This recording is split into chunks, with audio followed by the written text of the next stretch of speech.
Okay, so we are on Mem Zayin Amud Beis.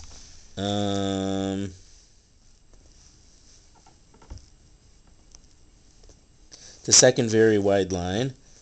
And in the article here we're on 47b4. The bottom of the first column there.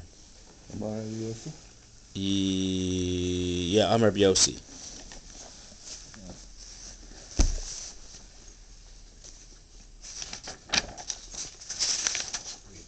Here we are down here. So the Mishnah said, Nashim avodim ketanim eimezam nenalam. So women and slaves, that means the non-Jewish slaves, and ketanim, children, so under bar mitzvah, you can't include them in a mezumah. So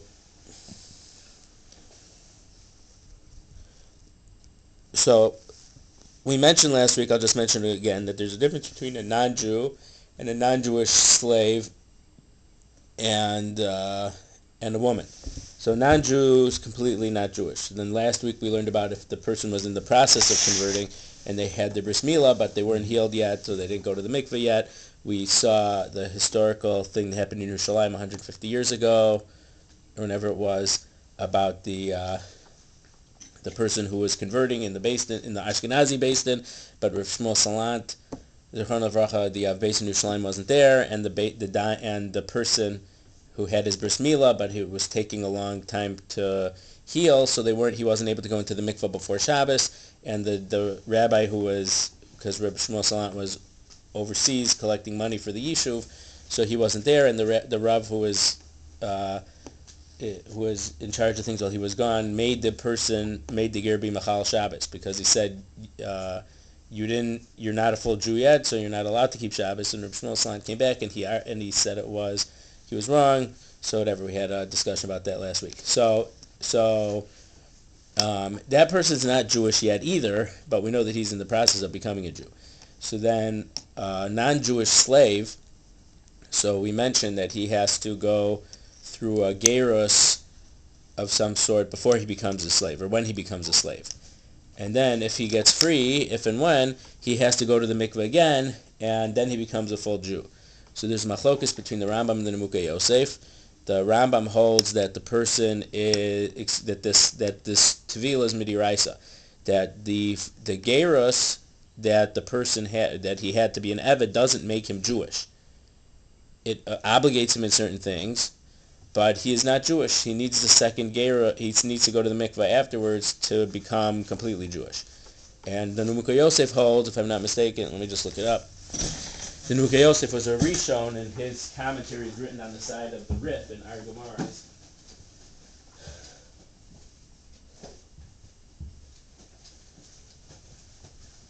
I think the Nemukei Yosef holds that it's only rabbinic, that he has to go to the mikveh after he's freed.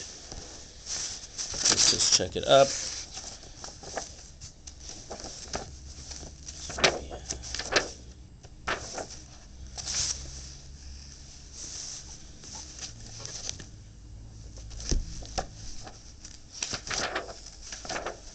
When HTC used to have Old Farm sales, they would rip out the person's name or cover it with a dark marker. So once I got a sefer, Rav Aaron's grandfather's sefer, Rav Chaim, and I was able to see through the thing whose it was. And it's someone we know, we're somewhere in touch with. He was in yeshiva with my father, and he said, I told him, I found your thing. He's like, oh, so, like, do you want it back? No, I'm so happy you have it. It was missing one day. So from some other books I found they were able to see whose name it was. People were saying, oh, I wish I still had that. They didn't relinquish it voluntarily. Mm-hmm. But that's a different style of how to deal with situations like that. Mm-hmm.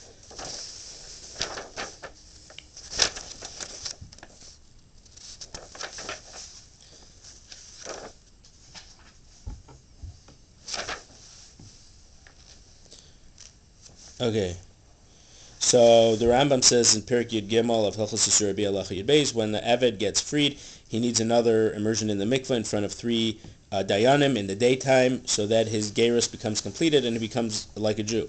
And he does not you do not need to hear him accept all the mitzvahs. You don't have to tell him the fundamental principles of the faith, since you already did this when he went to the mikveh the first time, when he became a slave. So a regular convert, you do have to make sure that they accept mitzvahs, and you inform them about the main ideas of Judaism.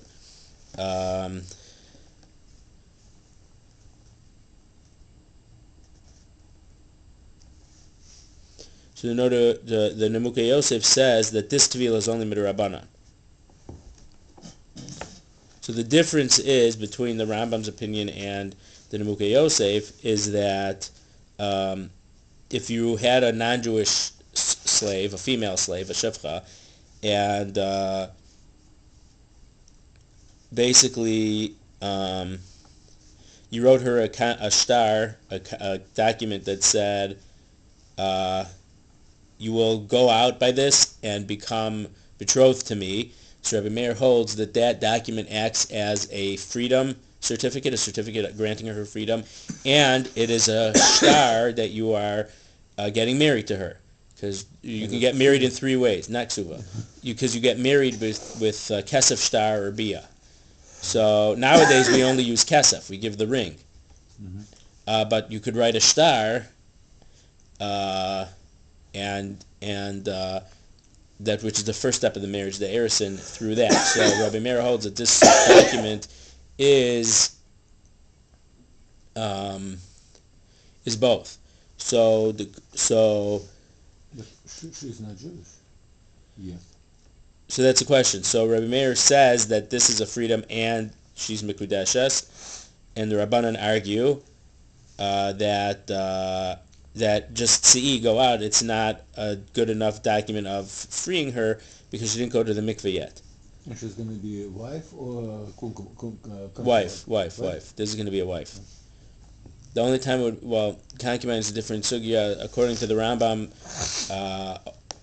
only a king could have a concubine. A regular person is not allowed to. But if he had a Jewish slave, so when the girl is sold by her father, so it's a Jewish slave. So instead of her going out when she turns 12 or whatever it is, he could decide that he's going to just marry her instead. So that's similar to concubine, but it's not exactly. But this would be, once she gets freed, she's a regular Jew, and it would be a regular person. There's a lot of opinions. There's a Rabbi Yonah about in the Ramban if you could have a concubine or not. So the Rambam says no. According to the Rabbi Yonah, I think you can. So according to Rabbi Meir, it acts as a document that frees her, and she becomes mikudeshes. And according to the Chachamim, it's not because it doesn't sound tzei, just go out. It's not a formal lashon of you are freed by this. So Tosfos asks, from that Gemara, it sounds like she doesn't need to go to the mikvah. So Tosfos said because she went to the mikvah before she was free in anticipation, and the chiddush is that works. And then Nemukei Yosef, who's a different Rishon, he argues and he says, no, it shows you that the whole second tevilah is only rabbinic. So this mikvah specifically for conversion purposes? Because she's going to go to mikvah anyway. No, it was for the conversion purpose. Okay, so first she goes for conversion, then she goes for marriage. Yeah. So the question is, according to the Rambam, how would the Rambam learn that Gemara? If, according to the Rambam, it's a full midi raisa tevilah, how could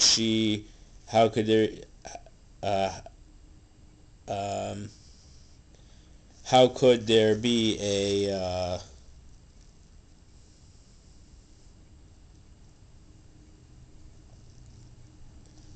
how could it possibly work if she midi raisa needs another tevilah? So that's the question on the Rambam, and Rav Aaron's grandfather has an answer for that in this book. And it's interesting that in this piece, Rav Aaron changed one word where he says it is to it isn't, but it doesn't change the meaning of the thing. It just depends on your perspective.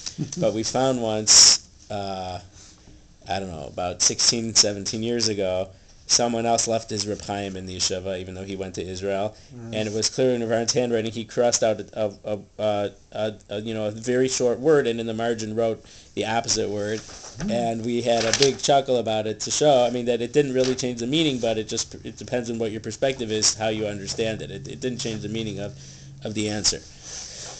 So.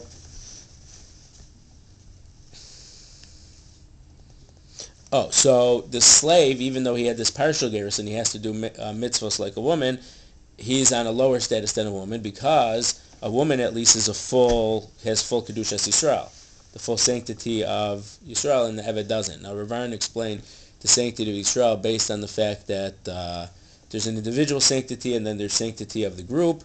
So I think he explained it, and I haven't looked at the piece in a while, but I think he says that the slave has gotten some type of individual sanctity, but because they didn't complete their gerus, they haven't become part of Klal Yisrael. So that's why they don't have a full sanctity yet. They have certain sanctity just by being in the house, basically. No. It's not that they're in the house, but because they're in the house, they had to go to the mikveh and accept mitzvahs originally.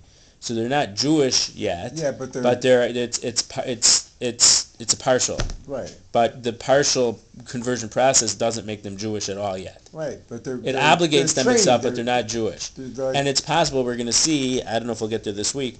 If not, we'll for sure start. If we get there, we'll only start it, but we'll talk about it, a lot about it next week. Is that unlike a Jewish slave, who gets freed after 6 years, or if he decides he wants to stay, he does the all thing with the ear. Right. So he's going to get freed unless he chooses not to. The non-Jewish slave is going to stay a slave. And we're going to see that there's some Gemaras that say you're not allowed to free him. But in the event that somehow he does get freed, then he would go to the mikveh again and become a full Jew afterwards. So it's not so clear that he ever is going to become a full Jew. Okay. We'll talk about that coming up.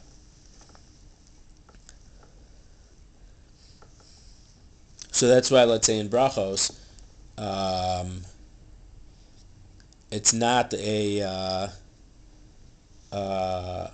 misogynist thing when we make a bracha, shelo asani goy, shelo asani avid, shelo asani isha. So shelo asani goy, because a goy I guess he's the Sheva mitzvos b'nei Noach, but he doesn't really have many mitzvos to do.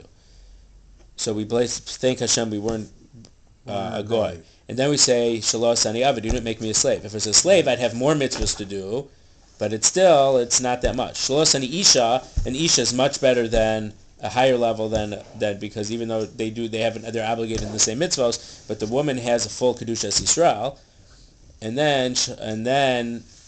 the reason that we say shelo asani isha is because still they have a full kedushas Yisrael, but they're exempt from, let's say, the time-bound positive mitzvahs, but we get to do more mitzvahs.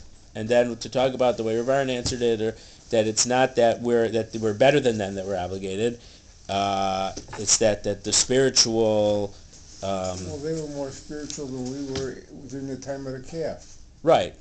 That's why. Right, or that the spiritual roles of males and females are different. Right. It's not that one is inferior. An apple is different than an orange. An apple can't give you vitamin C, that an orange gives, and the orange doesn't give you whatever the apple gives. They're just different. It's not that one's better than the other.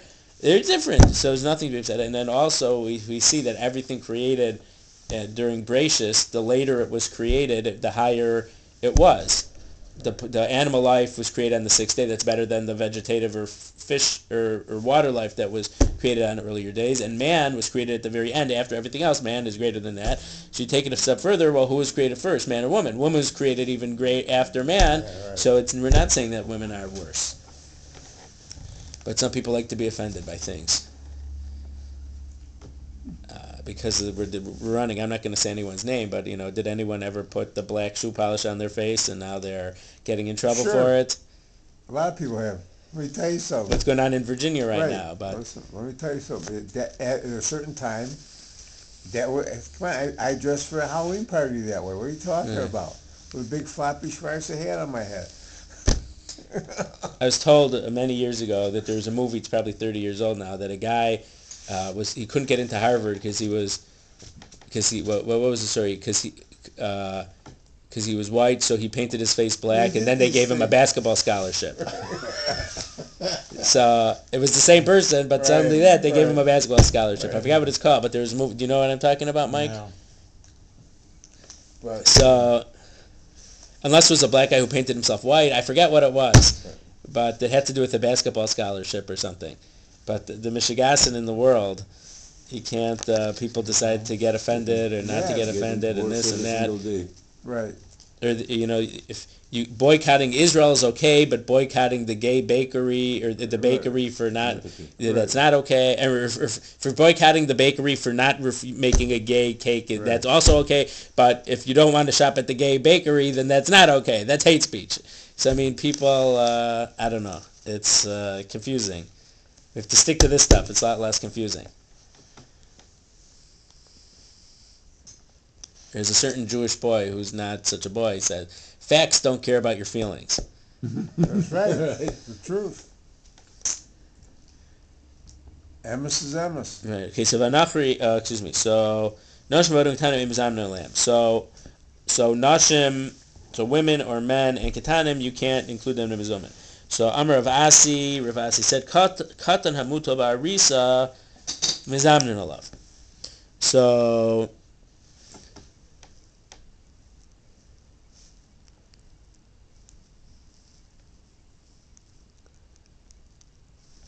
So if a kid is in the cradle, you can make a mizumin with him. So the question is, he's a katan. It goes against our Mishnah. Ravasi is a amora. But we learned in a Mishnah. So the Gemara answer, Huda Amar Rabbi Shoban Levi. Ravasi said it according to a statement of Rabbi Shoban Levi. Rabbi Shoban Levi, Afal Pisha Amru Katan Hamuta Barisa Ein Mizamin Alav. Even though a kid in the cradle, you can't make a mizumin. Also sniff la asara. You can make him.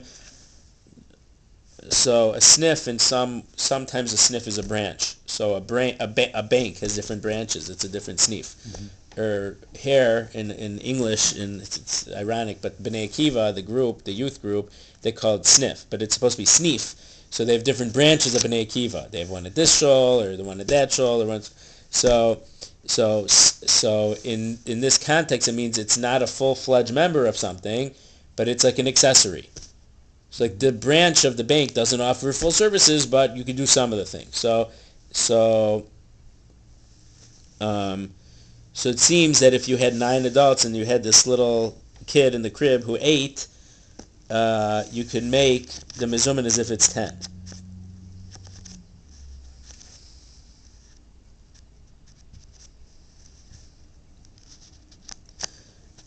Now, when we learned in the 4th parak or the 5th parak, when we were learning the sugyas of the bathroom and how far you have to be from the bathroom to daven, especially in those days, they would go in the field. About this small kid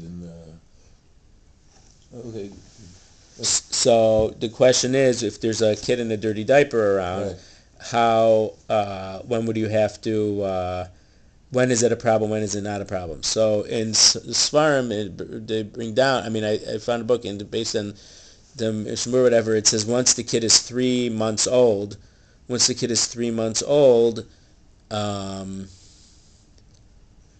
then and you smell the diaper, then you can't daven there unless you go 4 amos past where the smell stops.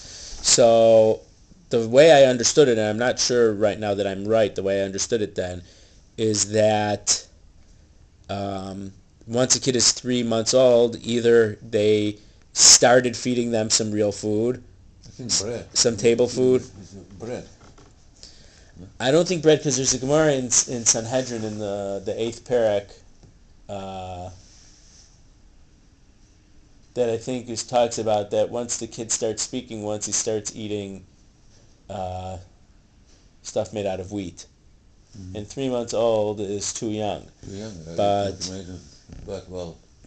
So it wouldn't be bread, but so I don't know. So that's why I'm not.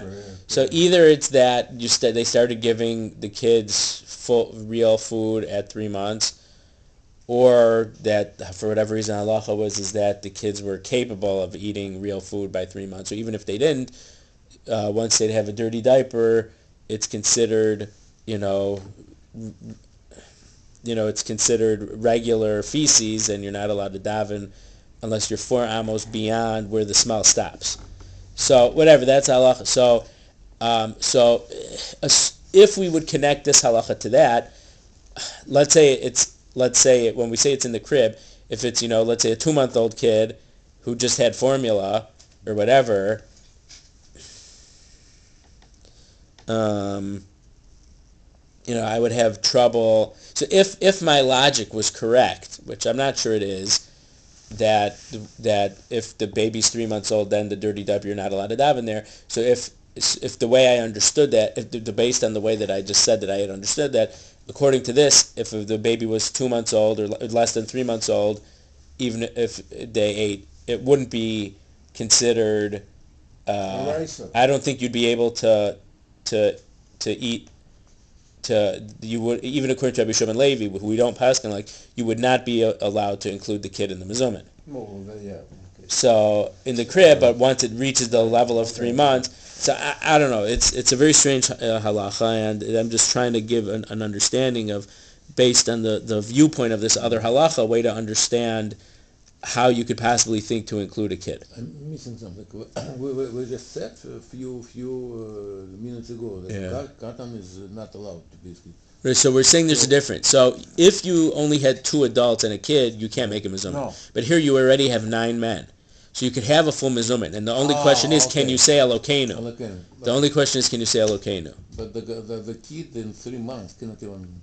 Right, so if it was for Minyan, you certainly couldn't make a Minyan with the kid. Right. So if you remember, about a month ago or 2 months ago, I said from some halachas it seems that that when you have 10 it's like a Minyan, and from some halachas it seems 10 is not like a Minyan.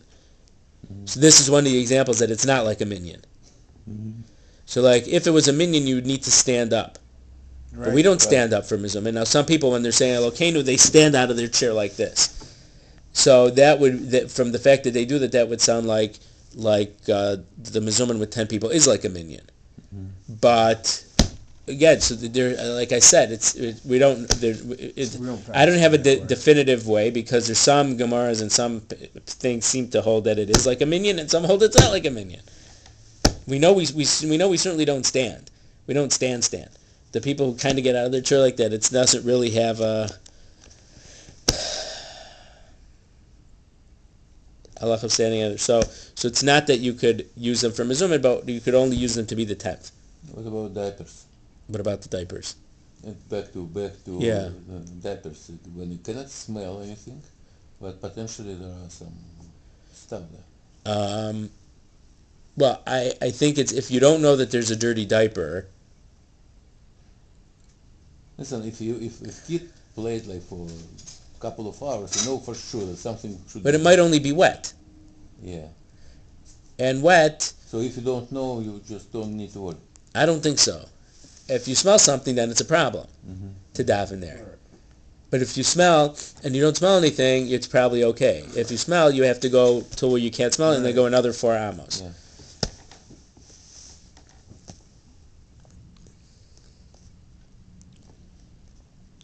So one thing, I thought Rabbi Shimon Levi was an Amora.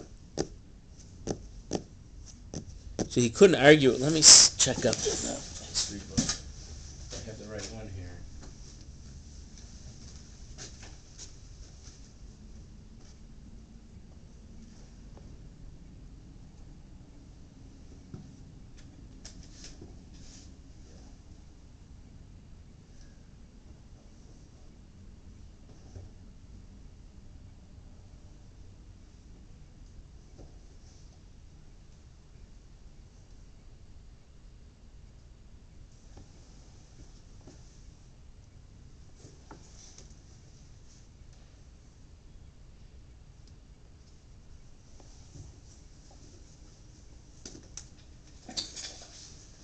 I have one. I don't know if this is the right one. It's not the book I usually use. Rabbi.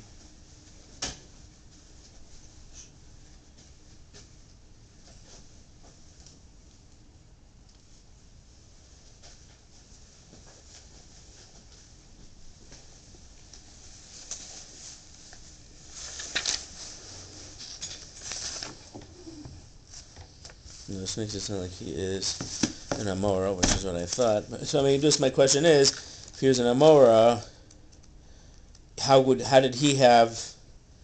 I guess he's saying that the Mishnah was only talking about the mezumin of 3, but he was pointing out that the mezumin of 4 isn't a problem.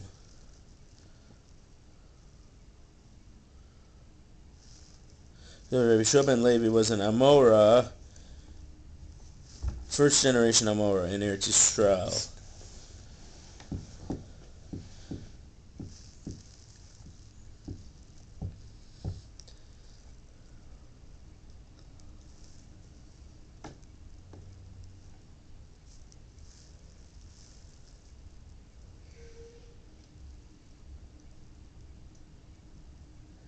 This is confusing, man.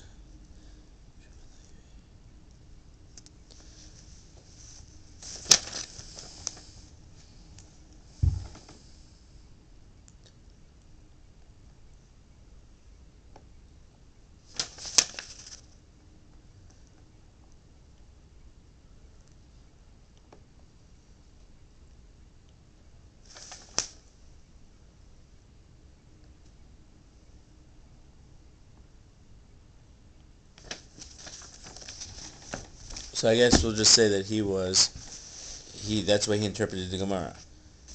Okay. And I'll only talk about that it only meant the mezumin of 3, but not a mezumin of 10.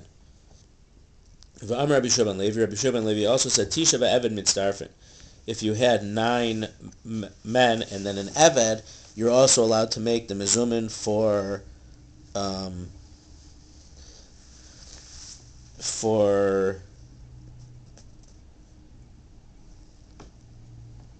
well, he doesn't say that. He says for the kid it was a sniff, so like an accessory.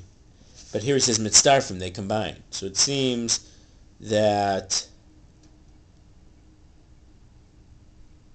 so I'm not sure if he means only if the context is only for a mezumin or if he holds even for a minyan. But we'll see from the next line of the Gemara how the Gemara understood it. But so let's assume that mitzdarfin means even for a minyan. So Meisvei, they asked, there's a question of Rabbi Shua ben Levi from this brayso. Ma'aseh Rabbi Eliezer, there's a story with Rabbi Eliezer, shenichnas beis hakneses v'lamatza asara. He got to shul and he did not find a minyan. V'shichrer avdo v'hishlim asara. So he freed his slave, and that completed the minyan. So shichrer in. The reason he was able to count for minyan is because he freed him. Lo shichrer lo. If he wouldn't have freed him, he wouldn't have been counted for him. He was not able to be counted for a minyan. So we see that the eved cannot be included in a minyan. And when we say eved here, it means an eved Kanani, the not Jewish slave. But a Jewish servant, the eved Ivri, is a Jew for everything. So Gemara says, Trey itzrichu. No, the case there was when they needed 2 people for a minyan. So shichrer chad, he freed one of his slaves, v'nafik b'chad. So from this we learned that instantly when he freed the slave, he became a Jew. Okay, so to answer that question, so he had 2 slaves with him. So one he freed, so they had 9, and then the 10th he didn't free. His second slave that was with him, he didn't free, and so they had 9 Jews now, and then he was a 10th. So here's what so Jeff is asking, but we just said that he can't get married, or we said that he needs to go to the mikveh a second time. Mm-hmm. So the answer is that he would be Jewish, but he couldn't, let's say, get married until he goes to the mikveh. Okay. That's how I would answer that question. Okay, so if they had 2, he wouldn't be. If they had 2 what? Just 2. 2 avadim? No. 2 people eating together. He wouldn't be able to. No, because that's what the Mishnah is saying. Just like a katan.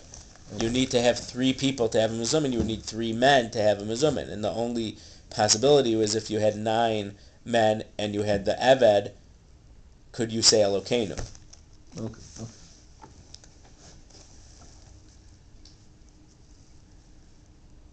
So now the Gemara asks, "V'hechi aved hachi." How could he do this? V'amar Rabbi Yehuda kol ha'meshachar avdo over ba'aseh. Rabbi Yehuda said, whoever frees his Eved transgresses a positive commandment. Shenemar, as the pasuk says, Li'olam Bahem Tavodu. When the pasuk is talking about, I think this is in Parshas Bahar. I think it's in Bahar. It might be. They shall serve you forever. So it's a positive commandment. A slave will serve you forever. So if you free him, you're not going to be fulfilling that positive commandment. So it's not an avera, it's not a negative commandment, but you're failing to keep the positive commandment. So how could he have freed it? So the Gemara says, "L'dvar mitzvah shani." Because it was for a mitzvah purpose, it's different. If there was no need for it, you couldn't transgress this mitzvah. But because he needed to fulfill a mitzvah,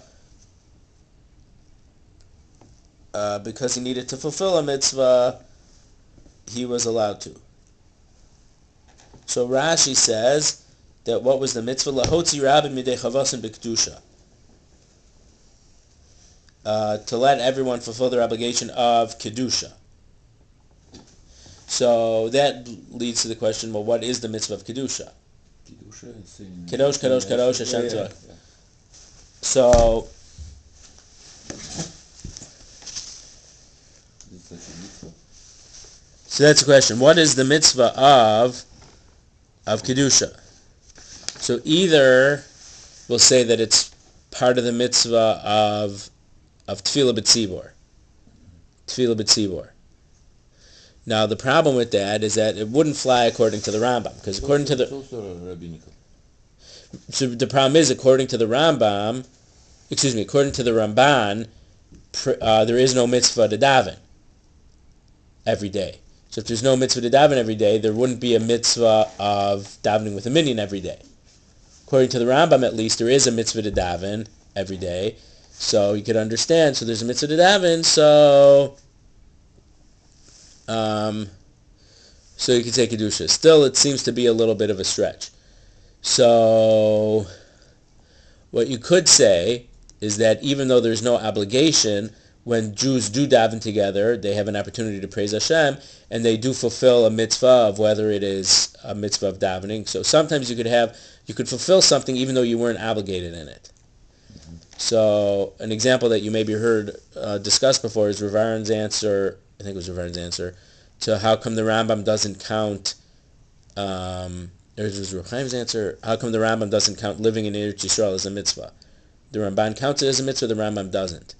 So some answer, it's not a mitzvah in itself, but it allows you to fulfill more mitzvahs. Mm-hmm. I think Rav Kook says it's part of every mitzvah to live in Eretz Yisrael, so it doesn't need its own mitzvah. And then the one answer is that there's no obligation to do it, but if you do it, you fulfill a mitzvah. So it's the idea of a mitzvah kiyumis. You could fulfill a mitzvah even though there wasn't a mitzvah obligated in that time. So for example, here's an example. So if a woman wants to take a lulav and esrog, she is not obligated in it. Mm-hmm. If she takes it, does she fulfill a mitzvah? So yes. So she wasn't obligated, but if she did it, she does a mitzvah. Now, according to Sfardim, she wouldn't make a bracha on it, but that doesn't mean that it's not any fulfillment. Mm-hmm. Because of timing. Right. So since it's a time-bound mitzvah, she's not obligated in it, but if she did it, she fulfilled a mitzvah. So you could have a fulfillment with a mitzvah even though you're not obligated in a mitzvah. So I mean that we're going to say that's a little different because at least for men there's a mitzvah in that case. It's just not for her. But where's a mitzvah to daven every day? Okay, whatever. So maybe it's part of prayer, or so the obligation to Kiddush Hashem. So v'his kadishim v'yisem kedoshim. So there's a mitzvah to be mekadesh es Hashem, to sanctify God's name. So it doesn't. So when people think about Kiddush Hashem, they say, oh, if they say, eat this pig or we'll kill you, you're supposed to eat the pig and not transgress the mitzvah because of achai b'hem. You should live by the mitzvahs. But if they say kill Shmerel or we'll kill you, you have to let yourself be killed. That's a form of Kiddush Hashem. So that is a form of Kiddush Hashem. But Rav Aaron pointed out and Rav Eugene pointed out, maybe he heard it from Rav Aaron, I don't know, but he said it's more important to live al Kiddush Hashem than to die al Kiddush Hashem. I mean, they didn't say it this way, but you only die once. But if you live al Kiddush Hashem, you could do Kiddush Hashem many times. Whereas if the only way that you know of Kiddush Hashem is to die al Kiddush Hashem, you can only do it once. They didn't say that, but that's, a true idea. So when you say Kedusha, we say Kadosh, Kadosh, Kadosh, Hashem Tzavakos, Melech Haaretz Kodo, and so you fulfill the mitzvah of sanctifying God's name. So again, certain mitzvahs have different layers. So that the main layer of that mitzvah probably isn't to say Kedusha, but it is a layer within that mitzvah. Okay, so Rashi's opinion isn't so simple, but Rashi says the public mitzvah is saying Kedusha. So praising Hashem in public as a minyan is a good enough reason so that fulfillment that you get, it will outweigh the fact that you didn't fulfill the positive commandment of keeping him as a slave forever.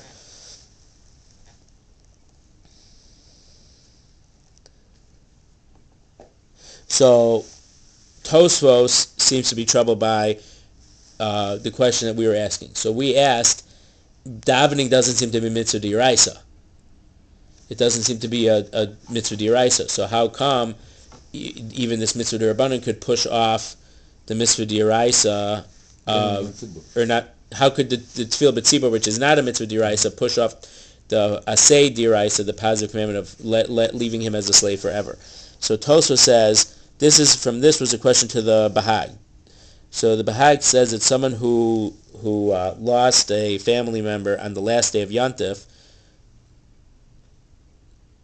and this is talking about in Chutz La'aretz, so you do Avelis on that day, and we don't say that Yantif pushes off the Avelis, because Yantif on the last day is only midrabanan.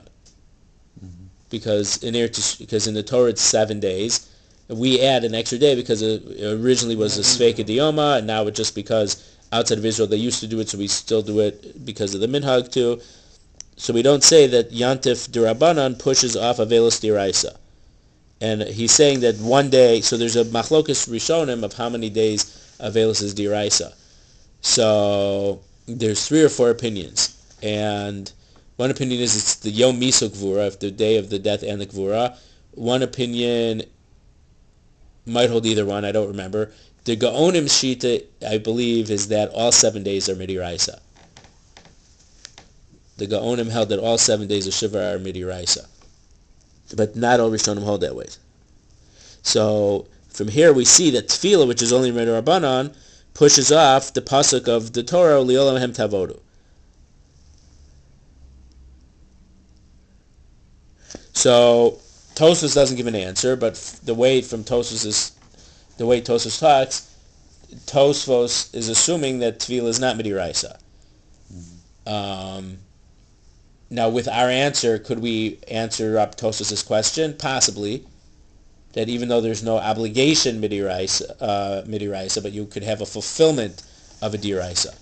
Whereas when you keep the last day of Yantif, which the only obligation is rabbinic, I mean, it's true there's a mitzvah to listen to the Chachamim, but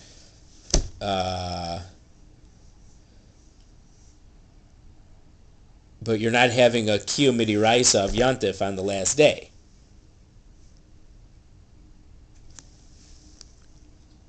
Okay, and then we'll get to the Rush, and we'll just mention the Rush, and then we'll go into it a lot more next week. So the Rush says, can I borrow your Gemara, please, Jeff? So the Rush says this wasn't Kedusha the way Rashi says. This was for Parsha Zachor. So we see a big chiddush that according to the Rush, Parsha Zachor is Midoraisa. So Parsha Zachor we're going to read next month to remember what Amalek did. So the Rush says, Floyd, you gave a funny look on your face. No? So we could say that the Rush was bothered by the question of Tosfos. That just to say Kedusha, it's a nice thing, but it couldn't push off a D'Oraisa. So therefore he has to say it was Parsha Zachor, but then it ends up that, according to him, Parsha Zachor is Midoraisa. And we'll get into that next week. Yeah, Brachos Deloraisa. Because of the rush, that's what we say. But without the rush, who would have said that? Okay. Or let's put it another way. We'll see next week. I have to tell. Let's say we have Pesach. We tell our kid on Pesach the story of Yetzias Mitzrayim. So maybe like there's a mitzvah for that. We take one day a year. We tell our kid there was this people called Amalek, and they were real terrible, godless people who hated God, and they attacked the Jews. But the fact that you have to do it with laning and with a minyan, who says you have to, that's part of the mitzvah? So according to the Rosh, that's part of the mitzvah. But we didn't necessarily have to say that. The Gemara doesn't talk about the laning of Parshas Zachor. Derives it from something. What's his sources? So that's why I borrowed your Gemara here.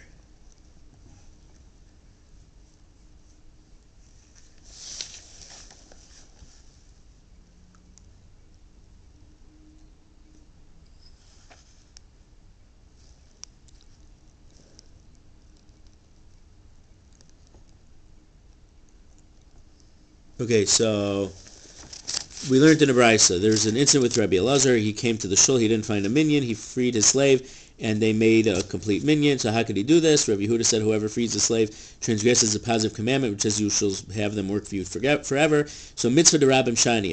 A public mitzvah is different. So the public mitzvah is stronger because the mitzvah is v'nikdashti b'soch b'nei Yisrael. I shall be sanctified among b'nei Yisrael. So that's one of the ways I explain Rashi, which is an assay that when you sanctify God's name in 10 people, you fulfill the mitzvah. But still, this is only Rabbanan, like Tehir, Kedusha, or Borchu. We never find that there's there's no obligation to do it on a Torah level. So meaning the Rabbanan say you do this and you could fulfill the Midiraisa, but the mitzvah Midiraisa doesn't tell you we have to say Borchu or you have to say Kedusha. Still, such a mitzvah would outweigh the positive commandment of the individual to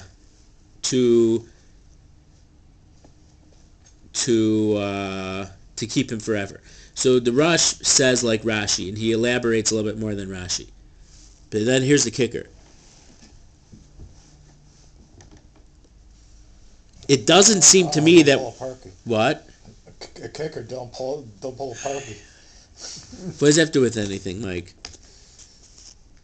We didn't say the word kick, did we? Because the Rosh says it doesn't seem to me that we're talking with a case where your Midiraisa need a minyan, like to read Parsha Zachor, which is Midiraisa, that it implies it was just general. It wasn't anything special. And now this is an answer to the Bahag, which is the question that Tosos just asked, that if you... so we don't do it anymore. I think the Yakis do and some Hasidim do, but if someone dies on... it's a big machlokas Rishonim, that it's potentially possible to bury a Jew on the last day of Yontif, or the second day of Yontif. But there's a big machlokas Rishonim if that's... if they only died the first day, or if it's a 3-day Yontif, and then it's going to be, Wednesday, Thursday, it's Thursday, Friday is the second day Yontif, then it's Shabbos.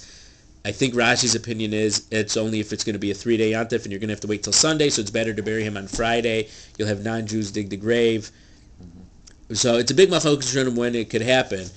But if the person just died on the second day Yontif, and they could be buried tomorrow, according to some Rishonim, you could, but according to other Rishonim, you wouldn't be allowed. But so it's a big... But it's in a case where, according to Rishonim, you were able to bury him on the second day Yontif, and you did. So his Ave... And... so the last day of Yontif, which only Midrabanan...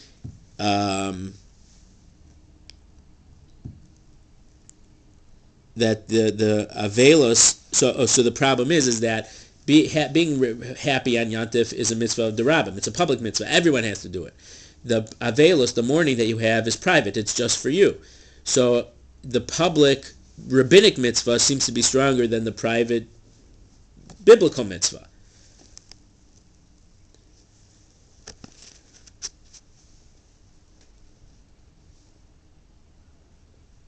So he answers because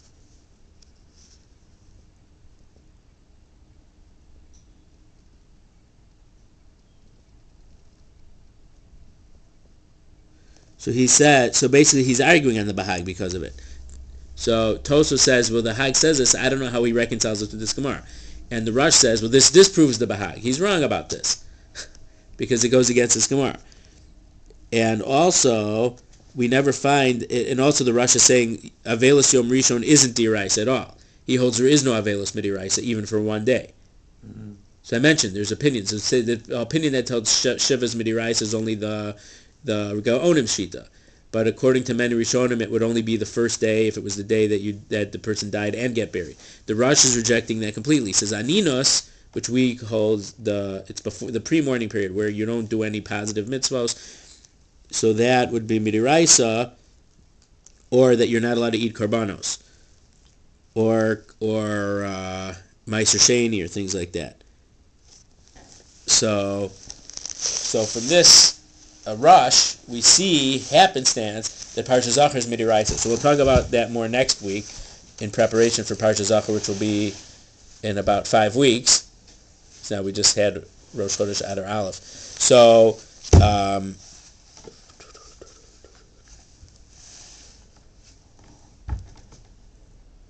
oh no, I have to read it one half more line. I'm sorry.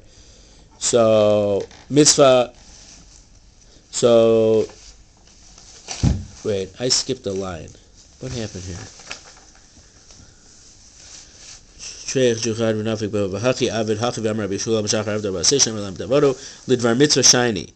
Oh, I missed the line before. So for a mitzvah, it's different. Then the Gemara says mitzvah b'avera.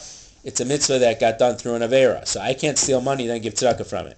Right. There was someone who, a neighbor of mine, they were doing big renovations on the house for a long time. Someone went and stole wood and built a sukkah from the wood that he took from in front of this other guy's house. And he showed him the picture of it. He said, oh, I built this sukkah with the wood I stole from in front of your house. That's what he told the guy. And that's how I knew about it, because the guy told me. Wow. He didn't tell me who it was, but he said someone stole the wood, and he showed me a picture. He took a picture. This is 25 years ago.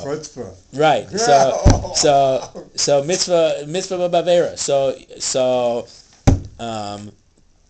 you're doing a mitzvah with something you did an avera in order to do the mitzvah. Right. So that's no good. So the Gemara answered mitzvah derabim shiny, because it was a public mitzvah. The public mitzvah allows us to overrule the individual mitzvah saseh of keeping him as a slave forever. Thanks,